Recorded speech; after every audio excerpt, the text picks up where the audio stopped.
Hey guys, so I made a video some time ago called Why I'm Ditching Linux Mint in Favour of Ubuntu, and that could very well be my first video to get 10,000 views. And I kind of want to do a video today just talking about some of the points that I made in that video and really what's happened since then. You see, I make a lot of videos here on YouTube about a whole bunch of different subjects, and I do so as part of a community with other people who make videos, again, about a whole bunch of different subjects. And one of the things that we found out, one of the whimsical factors of this job is that we don't know which of our videos are going to get the most views and which aren't, whether or not a video that we put a ton of work into and we sort of tailor for mass appeal ends up getting like 100 views or something, and then we just do a random sort of rambly vlog, and that ends up getting 10,000 views, as what Why I'm Ditching Linux Mint in Favour of Ubuntu was.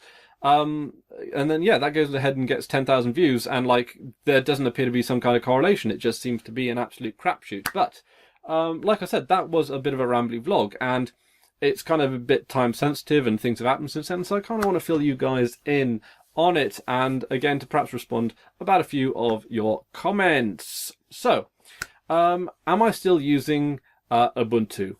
No, I am not using Ubuntu. Cannot do that Unity interface. I am sorry, I am sorry, I am sorry. I tried. I really, really effing tried.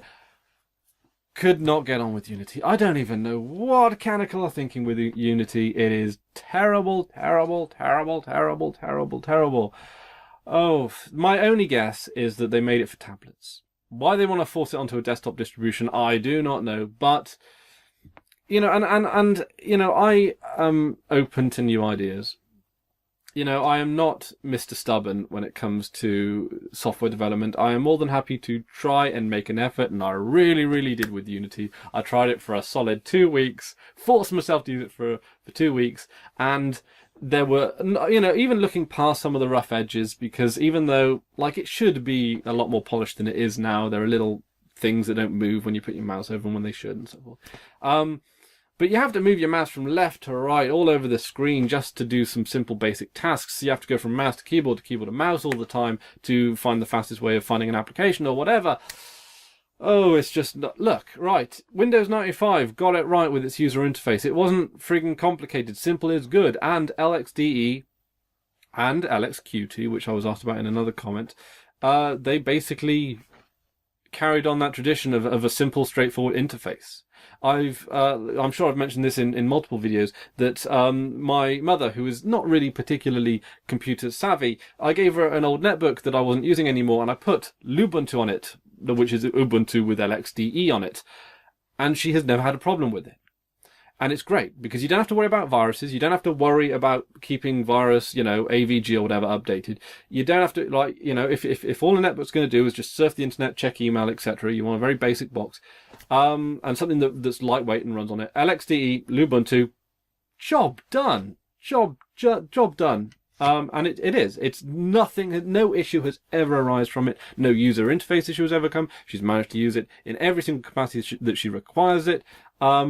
It boots up faster than what was previously on it, which was some bastardized version of Windows 7, Windows C, whatever. It was terrible. Yeah. So anyway, going back to the original point, am I still using Ubuntu?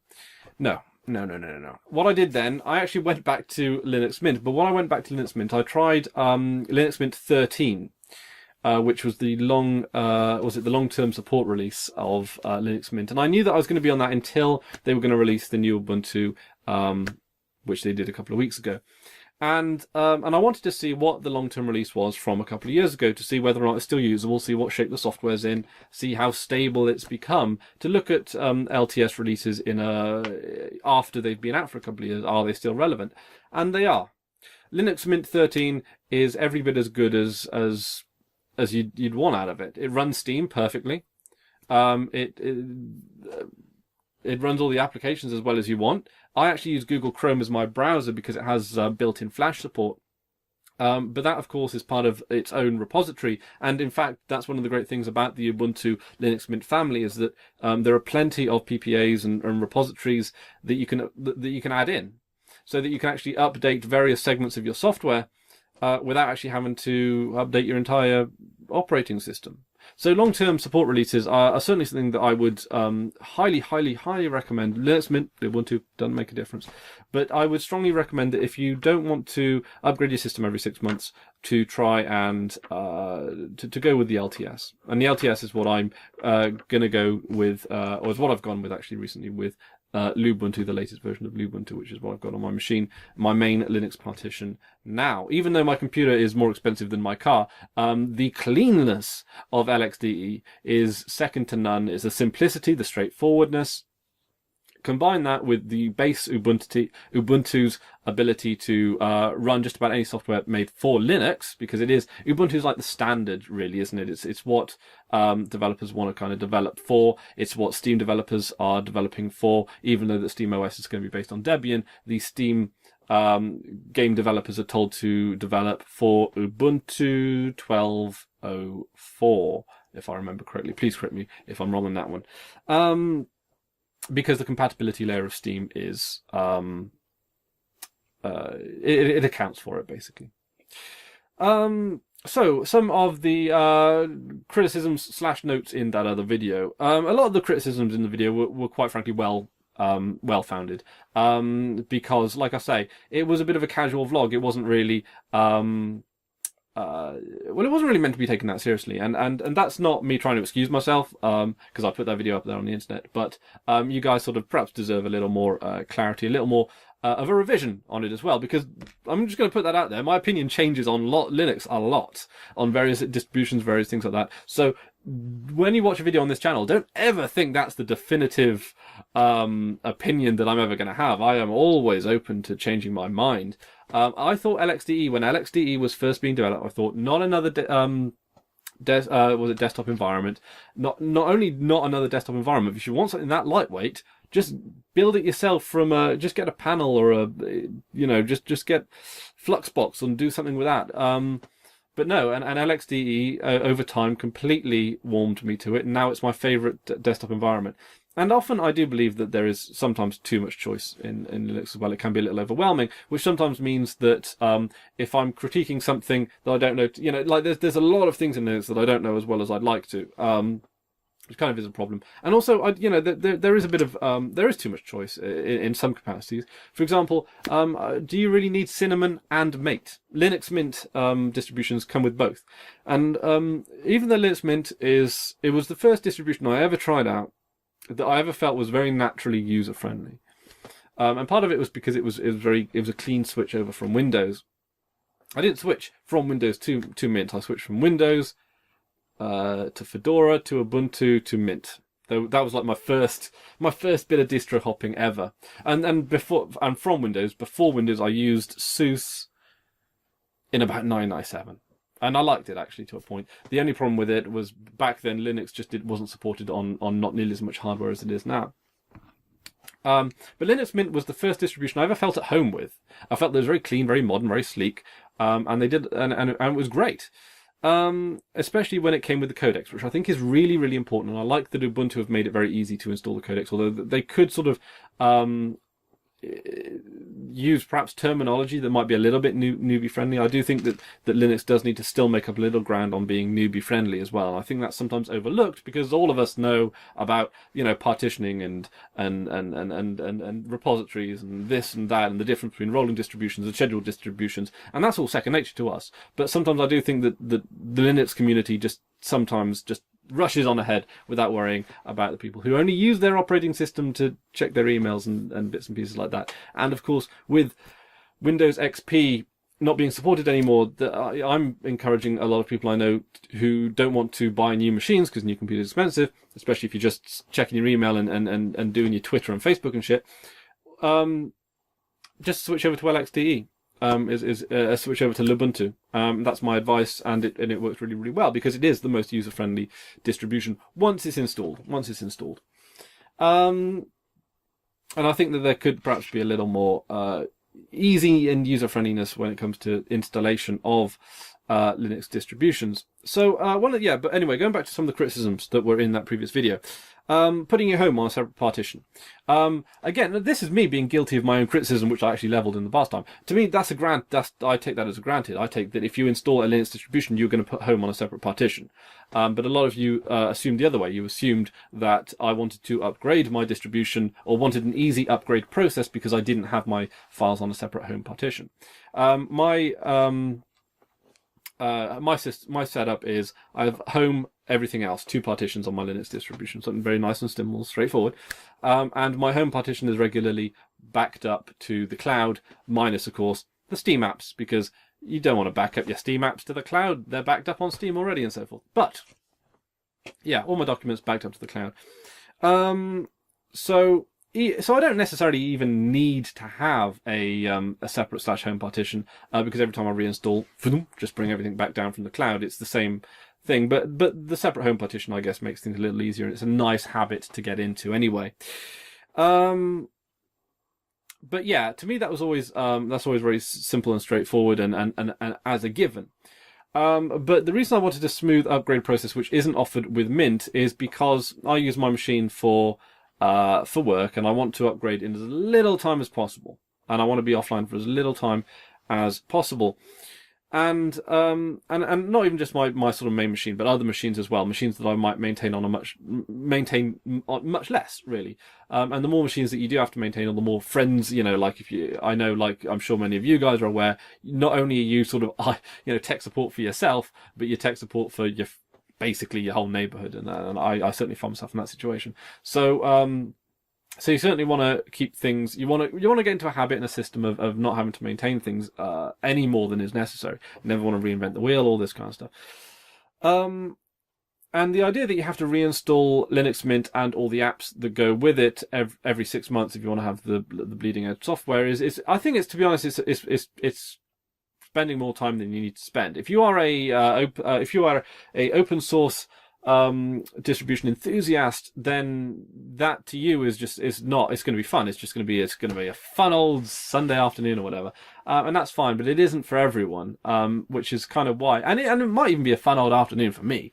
But on this channel, I kind of want to fill a particular void that there is in the Linux community of really trying to make the Linux-based operating systems more accessible to people who just don't actually care about their operating system, or are a lot newer to it, because there is going to be a shift towards Linux, and I think that's almost going to be inevitable. And I'm going to talk a little bit about that later. But yeah, the reason is that I think that asking people to reinstall their distribution, first of all, with Linux Mint, if they had a system where you could install to a separate home, if you could do the separate home partition thing as a default install option, or as like a really readily available install option, then my criticism of the upgrade would be much less valid. But the idea that you have to go into custom partitioning within the installer, and then you have to separate your partitions and do all that kind of stuff, again, straightforward stuff to me and you. Newbies ain't gonna, they're just gonna go with the default option. In which case, then you have to reformat your entire disk every 6 months, in order to get the latest and greatest software. But that means basically reformatting your entire hard drive, which is what they recommend.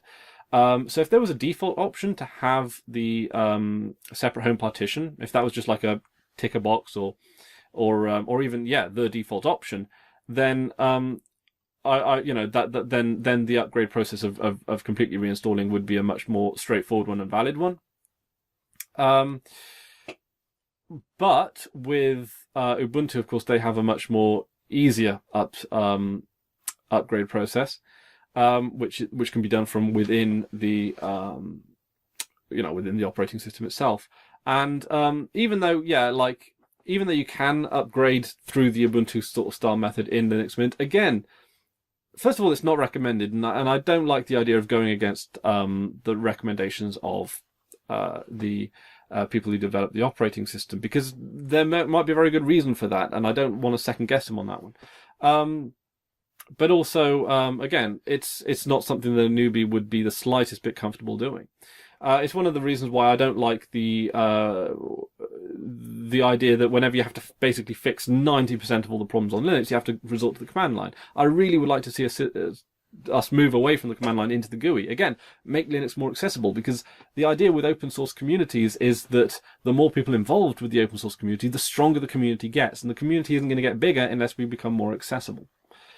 And we're not going to become more accessible if we don't become more user-friendly, and we don't pay a closer attention to user interface. Ubuntu are trying, but they're failing goddamn miserably. And Linux Mint are actually doing a very good job on the user interface side of things. They are, they have a very great and conservative approach to user interface, and they want to keep things similar with Windows because it's standardizing it, and standardizing it is by and large good, because it means that the open source community, and in fact the wider software community, can get involved a lot easier. So that's kind of good, and even users as well, and consumers. So a lot of my criticisms came from a place of wanting Linux in general and Linux operating systems to be more accessible. So it wasn't necessarily a personal gripe, and I'm a natural distro hopper anyway. So don't hold my feet over the fire about liking one distribution over another too much, because I'm going to change my mind in 3 months' time anyway.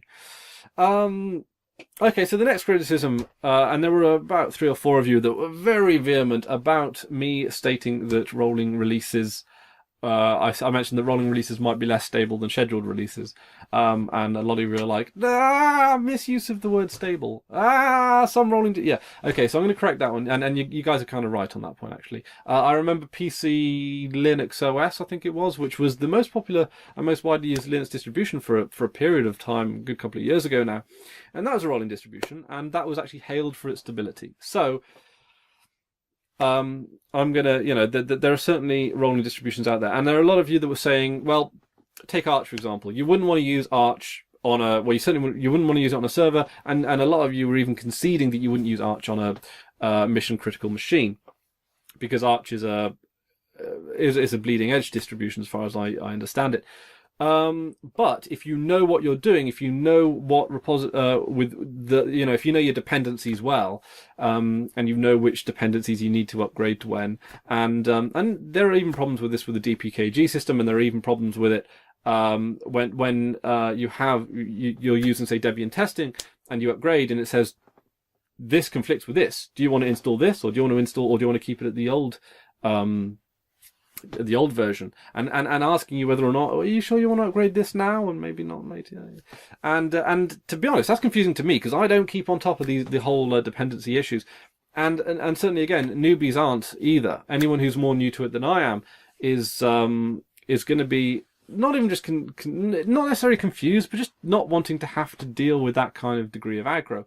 Yes, again, if you're an open source distribution enthusiast, by all means have at it, and yeah, an open source distribution enthusiast is going to make or can easily make a rolling distribution as stable as any scheduled one. So yeah, but I was talking in the broader capacity, the idea that that it's easier for a casual computer user to mess up a rolling release. That's kind of what I was getting at. So maybe I misused the word there, but that's kind of what I was getting at anyway. So I'm going to wrap up now. This is going to be quite a long video, but if you guys have taught me anything, is that you guys demand detail, which is, and I like that you guys are as enthusiastic about software as I am. It's it's awesome. So when it comes, one of the things that I'm a little worried about when I start exploring away from Debian-based distributions is Steam. And a few of you have mentioned that you've managed to get Steam working in Arch. You've managed to get Steam working in Fedora, I think one of you mentioned. And looking at how Steam works, and a lot of the announcements that Valve's had, kind of got me thinking about where Linux is going to stand in the long term. And where it's going to stand in the wider capacity of things, because Windows is losing popularity. Windows 7 was considered pretty good, but before that Windows Vista was considered pretty rubbish. All distributions, like Windows 2000 was considered pretty rubbish. The only good Windows distributions are really XP, 7, They're the only two Windows distributions that are actually really hailed.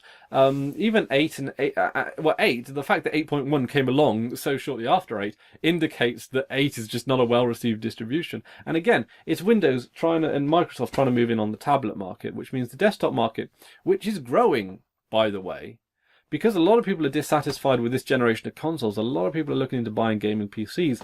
And of course, where there's gaming PCs, there's Steam. Steam, of course, brought out on Linux, and Steam developed for Linux is done in a way which I really do like. You see, what Steam do is that they tell the developers to develop for Ubuntu 12.04, I think I remember. That's the standard. That's that you develop for this distribution, and then what the Steam program does is that it applies a compatibility layer. And this compatibility layer means that if you can get Steam to install on any other Linux distribution, then that compatibility layer will mean that any games from Steam will work through, will work through that compatibility layer. And eventually, what Valve claims Steam's going to be able to do is any game or piece of software that you can get running on Windows through Steam, you'll be able to do so through a compatibility layer on Linux eventually. And that kind of makes a lot of sense because SteamOS, of course, being a Linux-based distribution, if SteamOS is really going to take off in a big way and be like the console operating system that you can use to play games as old as Doom and Wolfenstein 3D, which were recently on the Steam sale, and the idea that you can actually play them on consoles as well as anything you can get on Steam. That would be the console to end all consoles, wouldn't it? Really, and that would break consoles, the whole console market, because people talk about the consoles in generations now, don't they? They talk about the Sega Genesis / Mega Drive generation. They talk about the N64 generation. They talk about the GameCube generation, and these are generations. A lot of people have speculated that this current generation, the Xbox One, the PS4, is going to be the last console generation. And I'm inclined to agree. Or if it's not the last, it's the last but one. Because the Steam Box... The thing is with the Steam Box is that, yeah, it was... I mean, the Steam Boxes aren't even out yet, are they? They're still in, like, beta testing kind of phases. But I don't... When Steam Box is going to be released, a lot of people are wondering, who are Steam Boxes for? I mean, PC gamers are going to stick with their PC. And then at some point in the future, they may install SteamOS either on a separate partition / hard drive, or they might... carry on with Windows, who knows on that front. And console gamers will probably like the idea of having CDs in the old-fashioned way, or even though we're actually seeing Sony and Microsoft move to a digital distribution through their console, which I'm actually in favour of. I know a lot of console gamers aren't in favour of it. I'm not a big console gamer myself. I have a 360, not going to get anything newer. If I do get a console, it'll probably be a Steam Box. But Sony and Microsoft seem to be developing consoles which are a cross between the old generation of consoles and Steam boxes. Basically, the idea that you can get digital distribution through their stores, still having CDs for people who prefer that, but still having the idea that you upgrade your console as a whole unit every generation. Whereas with Steam boxes, I saw Steam boxes on sale which were upgradable. You had little parts that you slide in and out.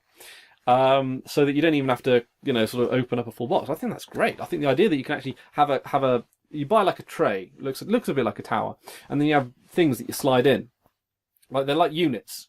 So one of them might be a CD-ROM drive, or DVD, Blu-ray drive, or whatever. One of them might be the hard disk, and then you can switch that out for a bigger hard disk or a solid-state hard disk or whatever. One might be a memory block. One might be a router or modem or something, or wireless thing, and the idea that you have what effectively is a rolling console. The idea that you can switch up parts, so you don't really replace your console as a whole entire unit very often, much less often than you would do with a normal console.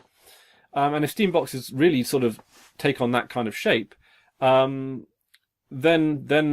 I think that's going to be a great direction. And again, of course, SteamOS being an actual proper Linux distribution, not like Android, which was based on Linux at some point, but has now sort of been mangled beyond the point of recognition, which is fine.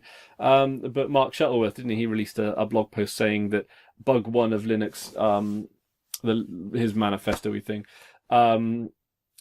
said that it was going, it was going to be removed to make Linux the dominant operating system, and Mark Shuttleworth considers that mission objective to have been completed. I don't personally. I don't consider Android to be Linux, but I still consider it to be a fine operating system. That being said, I think Android, what's it called? There is a Linuxy Android distribution that's listed on DistroWatch, but SteamOS, Debian based. That's a proper Linux distribution, and it is listed on DistroWatch as well, and it's rising up through the ranks, which is great. But yeah, I mean, ultimately, the Steam operating through this compatibility layer is a great way to bring.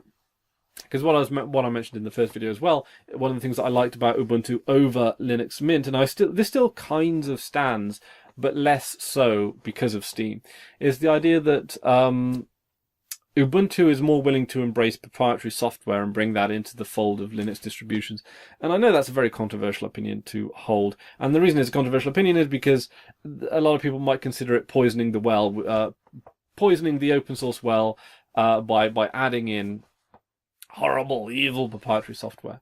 But I think diversity is good on this one. I think a mix is good. I think options is good. Linux, to me, all about choice. And I think that the choice between proprietary software and open source software is an important choice to have. And I think the problem with Windows is that it's all proprietary software. And I think the problem with Linux is that it's all open source software. And I think that it would be nice if there was a mixture of the two, if you can combine the two together. And I think Linux is more likely to make ground on the proprietary side of things than Windows is to make on the open source side of things.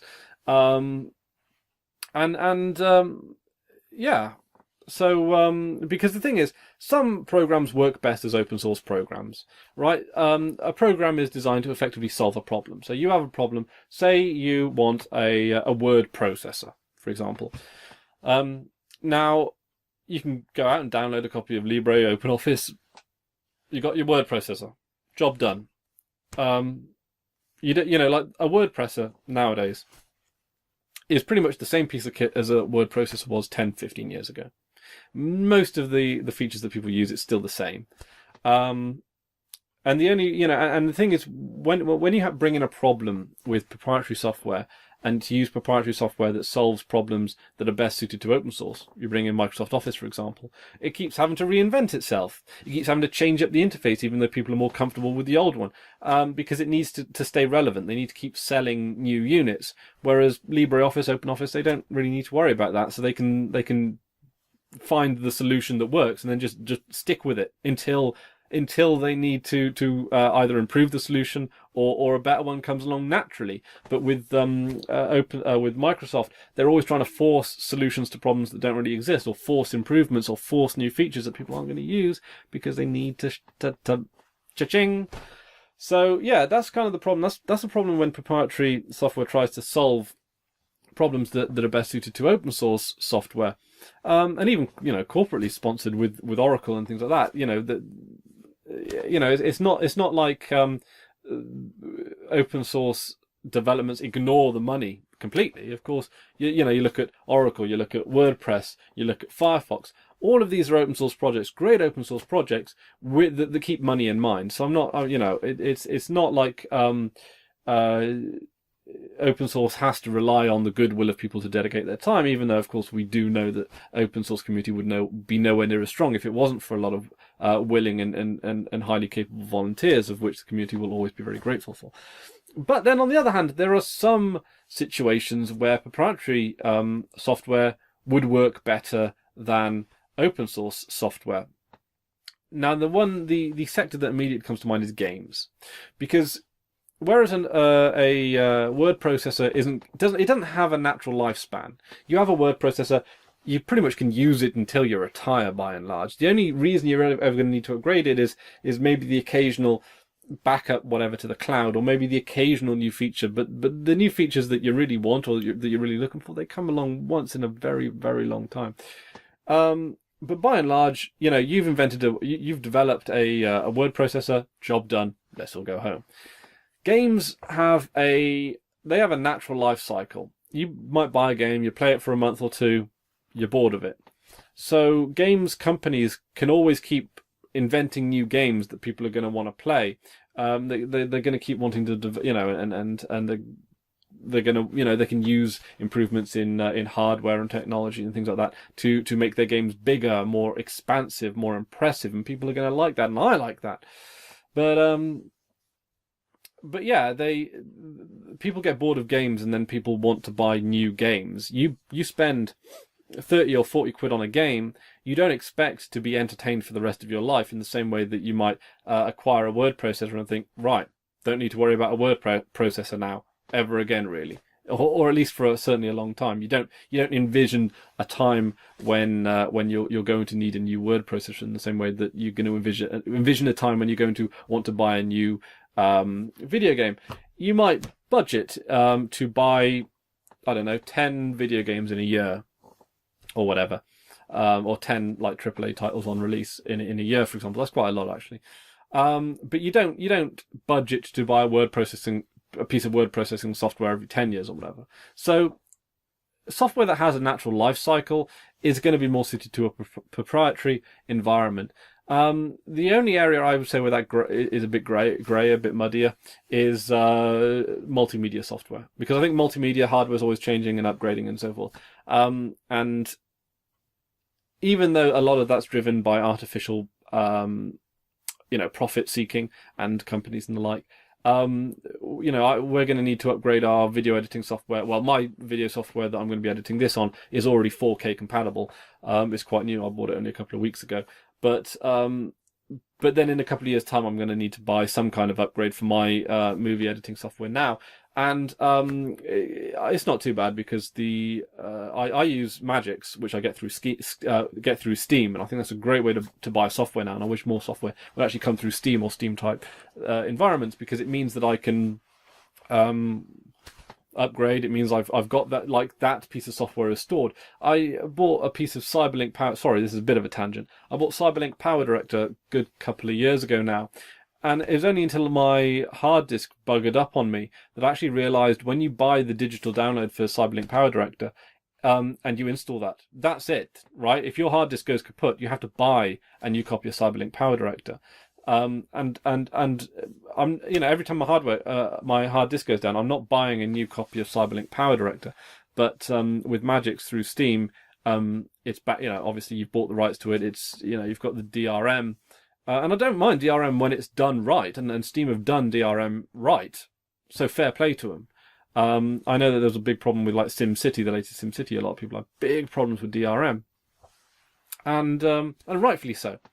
But when Steam do their DRM right, then or when DRM's done right in the case of Steam, then I have much less of a problem with it, and I kind of understand it in a way. And again, that's kind of what I like about open source, is that you don't have that DRM bollocks to deal with. Because whereas I'm kind of happy to deal with it with games, and I'm willing to kind of extend that mercy a little bit to my video editing software, having to deal with that with other pieces of software might be a little bit of a stretch, but I'm hoping common sense will prevail on that side of things anyway. Also, I talk about word processing. I friggin' use Google Docs most of the time nowadays. So yeah, and I think that more software is going to be coming to us in a Steam style environment. And at least I hope so as well. And the Steam environment, it's not like a new idea as well. I mean, Linux have been using Linux repositories are where basically it was inspired from, and Linux repositories have been around for a long time now. And again, it's a great way of managing software.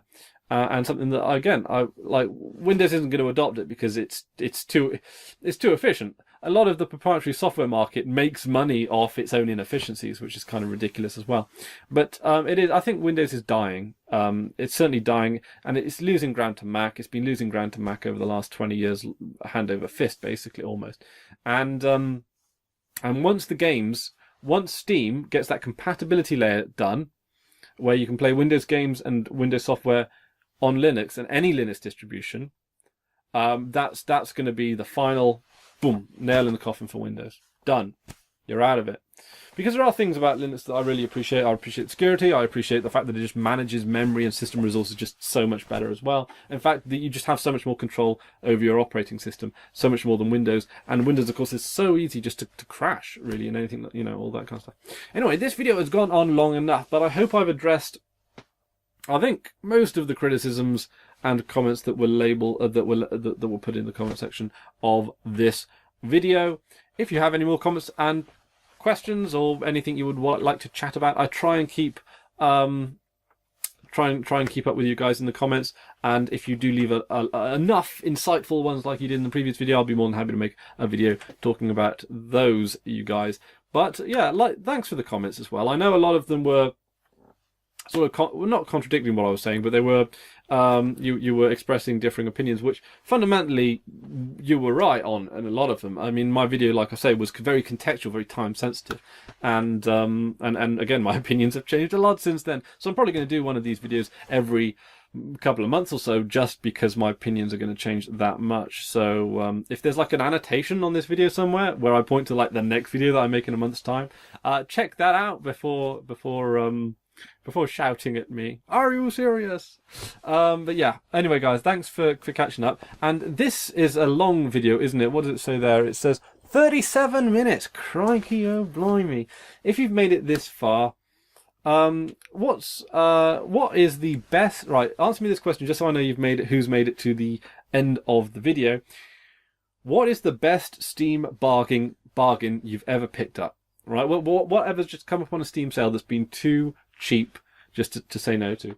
I think mine is possibly Skyrim. I think it's Skyrim, which I picked up for about £3, which was just too cheap to say no to. I haven't actually played Skyrim.